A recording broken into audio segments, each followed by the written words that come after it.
ya kyakkyawa dan saurara ki ji zancen soyayya.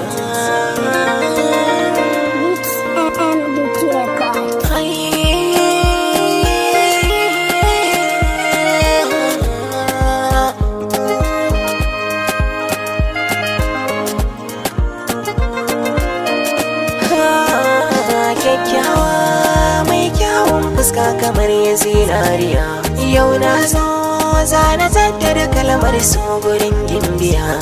Fata na ki tsaya ki ji dukkan sirrukan zuciya, jayayya bari sauki yau dan Allah dan tausaya.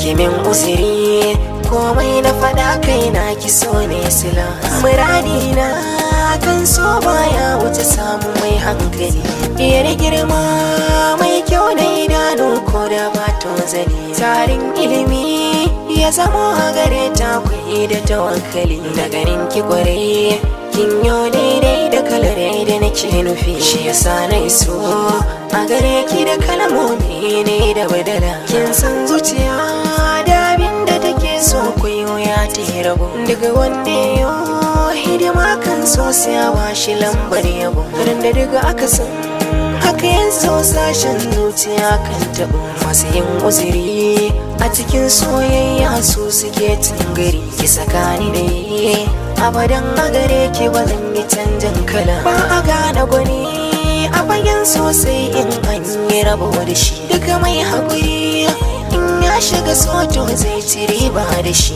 Hanta da jini zahiri a alakar sansu ba a rashi, na samu gana wacce zan baiwa kaina ta zama adana, mai farar aniya da farar fata kuma gatanan santala. Ba na kai gagaci a bayan soyayya ran da daga babu ki, safiya yammaci ko ina zan je zancen ki shine nake. Minki nai da marar zan zamo inuwa rumfar da zakin fake, haka ne asalin soyayyar gaskiya ba batun shamaki. Kirfa na kisa ya azociya gona ki zamo adala, ke ce ta daya a cikin matan duniya ki jin na faɗi. Hujja na riga ki jira ni na furta kan ki min raɗi, ki na fara yiwa zantakan soyayya kin gani ba hari babu alfahari ko yaban kai gona na sani ko ya aji. Haka ne ya saka ni da matan zamanin ga ko in kula, so nake tabara